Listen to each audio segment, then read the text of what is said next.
tema tentang perbedaan akuntansi syariah dengan akuntansi konvensional. Masyarakat Islam menjalani bisnis di bawah prinsip dan asumsi yang sedikit berbeda. Saat menjalankan suatu bisnis yang menetapkan akuntansi syariah, mereka memiliki cara yang lebih baik terhadap pelanggan, karyawan, dan kompetitor. Namun sekarang akuntansi syariah sudah diterima dengan baik di seluruh dunia, dan sistem kerjanya sudah dipakai beberapa bank internasional yang terkenal. Itu sebabnya tujuan akuntansi syariah berbeda dari akuntansi konvensional. Adapun akuntansi syariah, yang pertama yaitu konsep modal pokok dalam Islam berdasarkan nilai tukar yang berlaku dengan tujuan melindungi modal pokok dari segi kemampuan produksi di masa yang akan datang dalam ruang lingkup perusahaan yang kontinuitas. 2.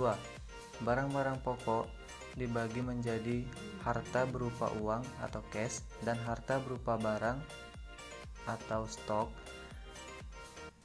dan barang dibagi menjadi barang milik dan barang dagang. Yang ketiga, mata uang atau emas, perak, dan lain-lain.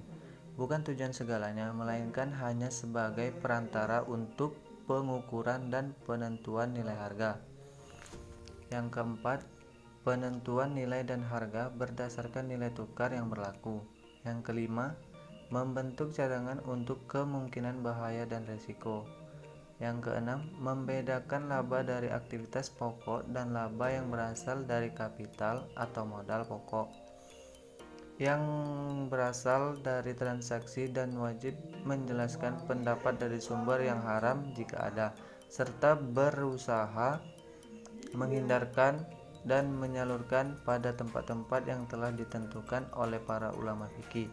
Yang ketujuh, laba dari sumber yang haram tidak boleh dibagi untuk mitra usaha atau dicampurkan pada pokok modal.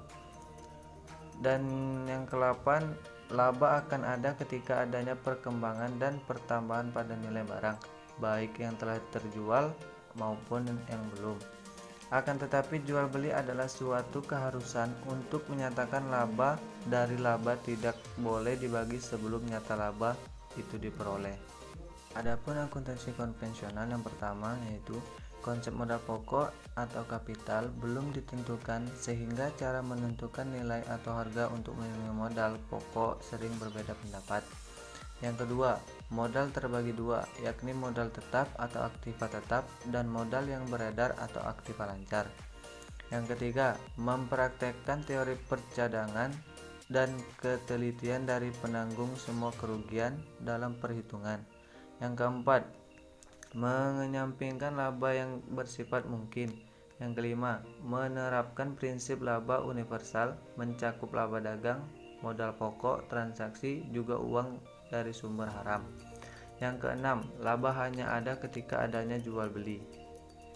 Adapun persamaan akuntansi syariah dengan akuntansi konvensional ialah: yang pertama, prinsip pemisahan jaminan keuangan dengan prinsip unit ekonomi. Yang kedua, prinsip penahunan atau hauliyah dengan prinsip periode waktu atau tahun pembukuan keuangan. Yang ketiga, prinsip pembukuan langsung dengan pencatatan tertanggal. Yang keempat, prinsip kesaksian dalam pembukuan dengan prinsip penentuan barang. Yang kelima, prinsip perbandingan atau muqabalah dengan prinsip perbandingan income dengan cost atau biaya. Yang keenam, prinsip kontinuitas atau istimrariyah dengan kesinambungan perusahaan. Yang terakhir, prinsip keterangan atau idha dengan penjelasan atau pemberitahuan. Mungkin hanya itu yang dapat saya sampaikan tentang tema perbedaan akuntansi syariah dengan akuntansi konvensional. Saya akhiri, wabillahi taufiq wal hidayah. Wassalamualaikum warahmatullahi wabarakatuh. Jangan lupa like, share, comment, and subscribe ya guys.